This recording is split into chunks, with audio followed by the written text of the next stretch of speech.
this is my client, Kim. She is an alumni now of Nourished and Free.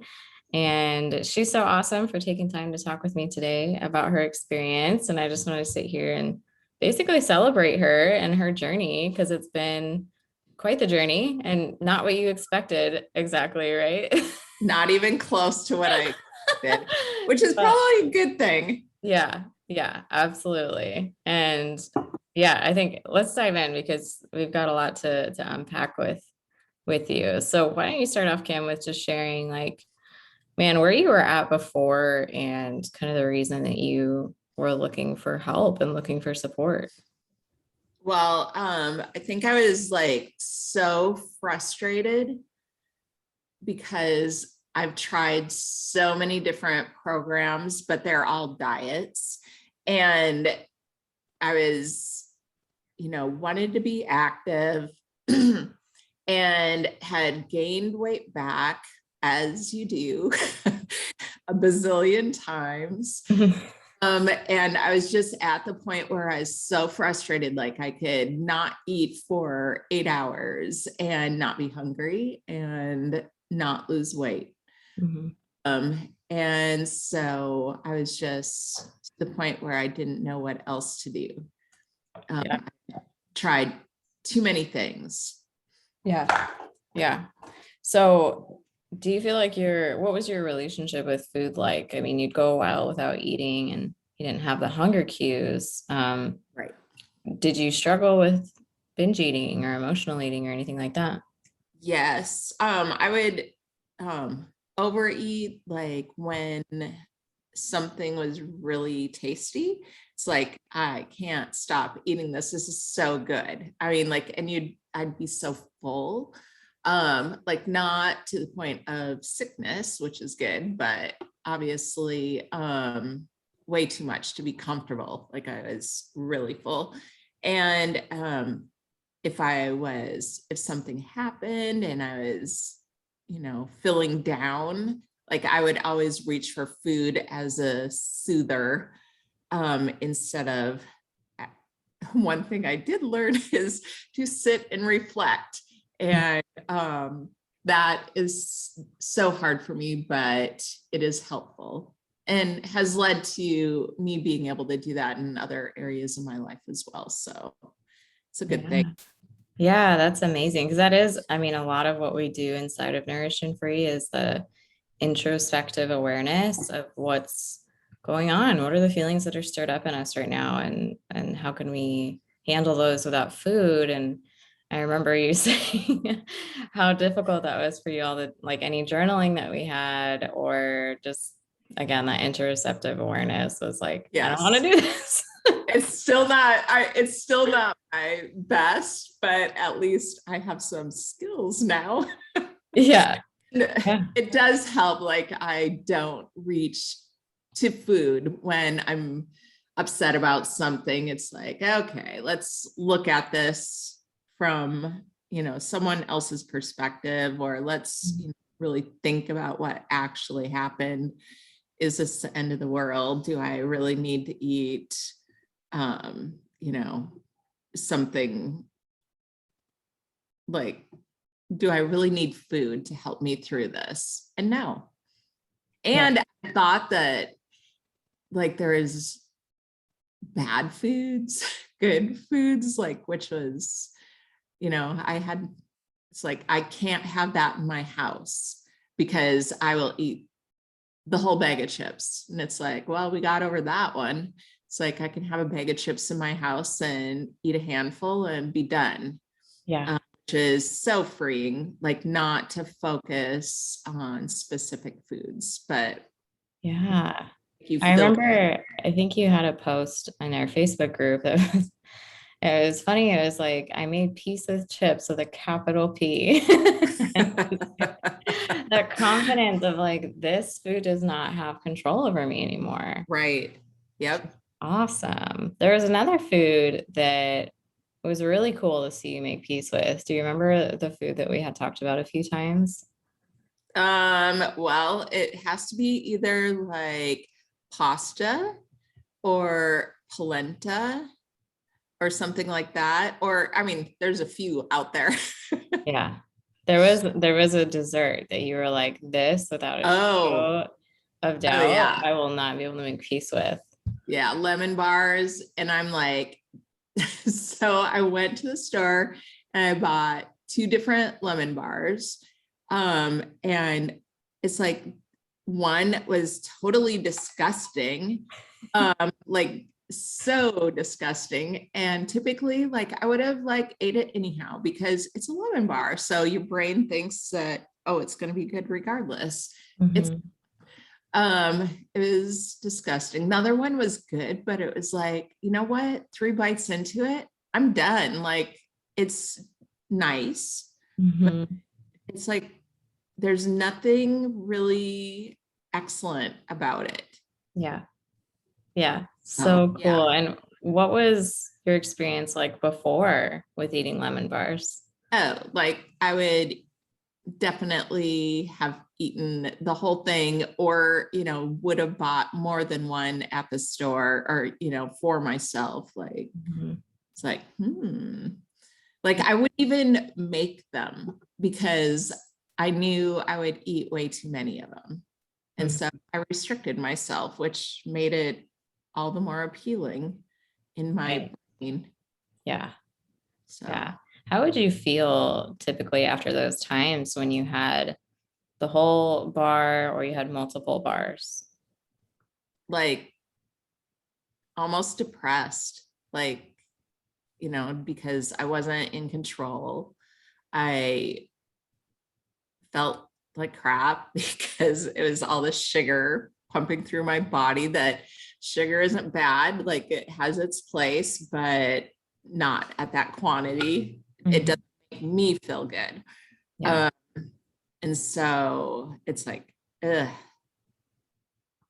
it just, and you feel, almost depressed that, this food is doing this, like you're letting this food do this to you. Yeah. Yeah. And that's amazing that now you're at this place where, man, you couldn't have that in your house before. You couldn't make them for yourself before because you knew that would happen and it lead you to feeling depressed. And now that it's like, take Yeah. it or leave it. I can have a couple bites Yep. and move on. Yep. Exactly. It's amazing. It's Yep. amazing. Do you feel like there are foods that you still are like, man, I don't think I can trust myself around that? Not really. Like, I can eat whatever. Like, I don't, I haven't overate in so long on this program. Like, I just don't want to. It's like, no, I can have whatever I want, whatever sounds good at the time. But like the things that sound good now, are things that make me feel good. Like Mhm. me feel energetic. Um, I don't, have to sit on the couch for an hour afterwards digesting too much food. Yeah. Yeah. So no, like I don't think I have any foods that would trigger overeating. And it's not the foods that ever did it. It was like the emotions around the food. Mhm. Yeah. So, Yeah. And I love what you said too about I can eat the foods that I want now, and the foods that I want are the ones that make you feel good. I think that's a really big misconception when people are kind of like coming across the intuitive eating process and kind of the philosophy there. It's like you're going to eat whatever you want whenever you want. Okay. So you're just going to sit there with like red meat at every single meal, a bunch of fried foods and soda. yeah, And gross. yeah, gross, exactly. And because it actually doesn't feel good when you do that No, all the time. And so that's no. what is unique about this process is we're learning not only to make food completely neutral, but we're learning what makes you feel good physically. And a lot of times that ends up being a really healthy lifestyle supernaturally, right? Right. And Yeah. not, I mean, like I do, you know, eat healthy. But like I don't have guilt or reduced pleasure from going out to dinner and or going to a gathering and having some bites of things that aren't part of my normal everyday diet. Like it's like, hey, I will have a cocktail. I will have dessert. But the thing is, like, I don't eat it all. Like I can have a bite or I can just say, no, I don't want it at that time. Like, no, thanks. Yeah. And there's no guilt before. Like I would think people were judging what I ate. Right. And now it's like, I don't care Yeah. Yeah. pretty much. Do you feel like before the thoughts of what other people were thinking about you, whether it was in terms of what you were eating or how you looked, do you think that that was taking up a lot of space in your mind or taking away space that could be put towards other things? Yeah. I mean, I think we always think people judge us because we judge ourselves. But yes. So, it's like,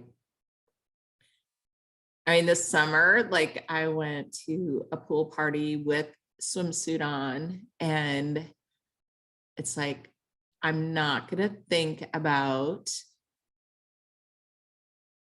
judge myself against the other people there because, for one thing, they're my friends. And so, as a friend myself, I don't judge them. So I try to put it in that perspective and not think about what they may or may not be doing in their own mind, but knowing that, hey, as a human being, like we shouldn't be judging each other. So I'm not going to, because I did. Like I would look at people and go, like they're really thin or they're they could use to lose some pounds. And it's like, where am I coming from? Like, I don't want to be judged. So I just don't, because it just makes your own mind spin about your own body. And my body can do some amazing things. So that's what I celebrate instead. Yes, it does do amazing things. For those who don't know, Kim is like an amazing rider. She rides horses. I think we actually saw some horses in the background a few minutes ago. Probably coming in for breakfast. Yeah, yeah. So that's, I mean, not a lot of people do that because that's very hard on the body. That's an exhausting sport to be a part of, and it takes up so much of your life, and you're crushing it. I mean, you love riding, and yeah, it's fun.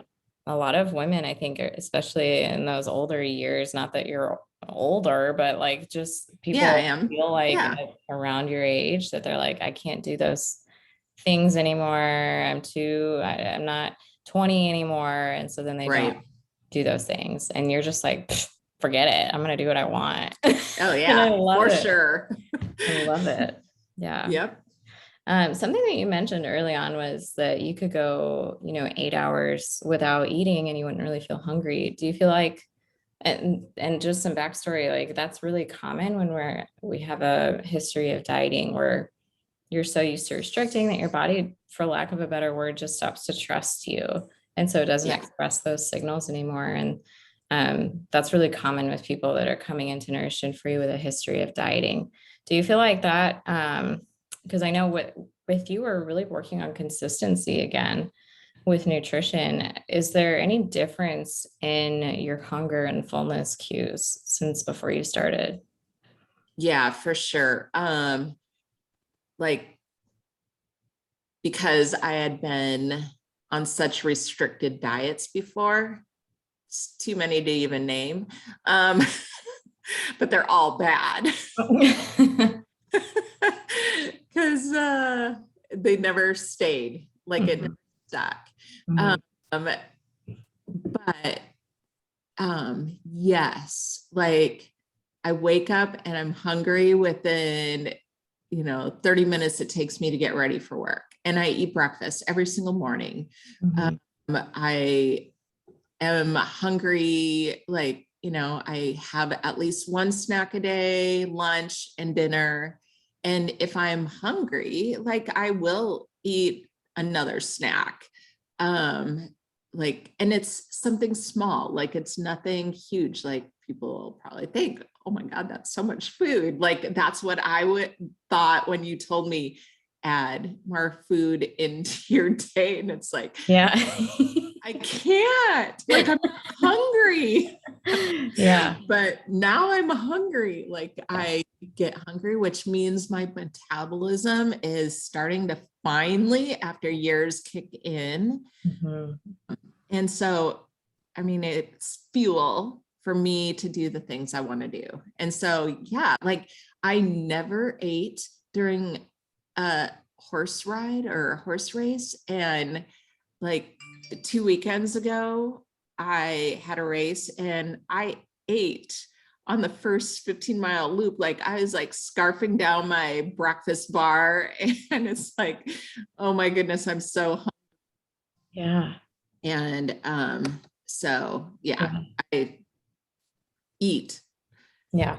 And I love that you brought up the point on metabolism. A lot of times people think hunger is their body trying to sabotage them and make them fat and ruin all their goals. And man, if we are getting hungry consistently, that means our metabolism is working. And that's incredible. That's Right, something to celebrate. So for sure. cool. Um, Something that was, I think, unique to you in this process was you did come into this like, I really want to do this to lose weight. And typically in this process, I tell people, hey, let's put that desire on the back burner. And I think that kind of happened maybe I mean, I don't want to speak for you, but I think that seemed to happen Right. naturally for you. So talk about that. Yep. So I did like my first conversation with you about the program was like, I've got to lose weight. Like I can't carry this extra poundage. And you just listened and talked a little bit about the program but you just listened. Like you didn't pass judgment. You didn't like acknowledge that weight loss was an important part. So that was good. Like, um, but yes, so that's was always my main goal when I started, and it stopped being my main goal. Like I've gradually, I mean, people would probably thinking about it, like if I knew how gradual it was, like I probably would have been like, I don't know if I want to do this, but like just the amount of change in my mind, knowing that this is forever and this actually changed my behavior completely. Um, and like I don't sit and think, oh, I've got to lose 5 pounds in the next 2 weeks.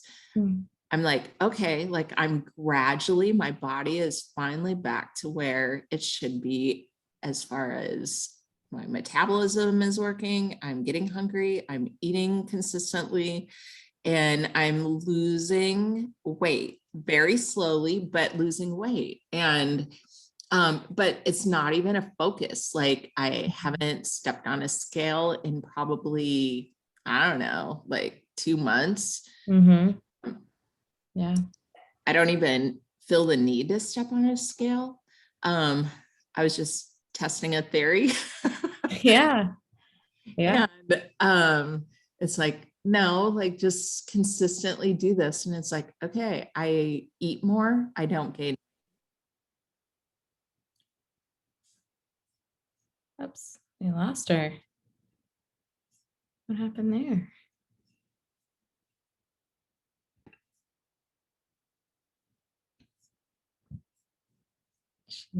There we go. And we're back. Batteries. Batteries, technology, the worst. I know. It blinked at me once and I'm like, oh, it'll be fine. Oh. Not. It was not fine. No, it Narrator. wasn't. Yeah, so I think you were just kind of sharing, like you came into this with the intention of like, yep, I'm going to do this to lose weight, and then that gradually that desire faded away, but yet your body was regulating and you were moving back towards what is called your set point, which is just where your body feels, or I also just call it your happy weight, you know, like where Right. your body feels good. You've got a life full of food that you love, and you're exercising regularly and modestly, you know, and that is like, man, for some people that are, especially coming off a journey like yours, where there's a lot of dieting, there's a lot of slowed metabolism, this process, no matter if it's weight gain or weight loss or staying exactly where you are, it's going to help you find your happy weight, which is where you feel your best at, you know. And Definitely. it's really cool that once you stopped fighting your body and focusing so much on that, you were able to find that, and you're still finding it. Yep. Yeah. I mean, this journey, I don't think has ended. Like it'll continue, like just going through the steps in my brain, if it ever, you know, has a moment. But now I have all the tools to deal with those moments, which is the most important thing. Yeah, absolutely. What would you say to somebody that is coming from a history of dieting? Maybe they've been doing that for years and years, like you have, and they struggle with just thinking through, man, what am I feeling right now about food? And why am I taking it out on food? Or, you know, that kind of emotional eating that you touched on, and feeling like your body you have to get the pounds off. You have to feel like you've reached your goal weight in order to have made it, you know. What would you say to somebody in a similar position that's thinking about enrolling in Nourished and Free? For one thing, enroll. Yeah. Like it may not start out as you thought, but the growth that you will get from it is amazing. Like I can't even tell you how many crazy diets I've been on, how much money I have spent on them. I mean, injections, you know, 1,000 calories a day. Don't exercise because it'll screw up your 1,000 calories a day. I mean, so many crazy things out there that I tried out of desperation. But I mean, I don't know what I was desperate for. Like I know what I thought I wanted. But to pretty much like heal your relationship with food and your body image, like to be able to look at yourself in the mirror, and I'm not 25 anymore, and accept like love yourself and your body and accept it for what it does, and know that food is just food, and all the behaviors and all the things that pushed you to do crazy diets, like this helps tremendously to heal you from those behaviors. And it's so freeing. Like I feel so free from,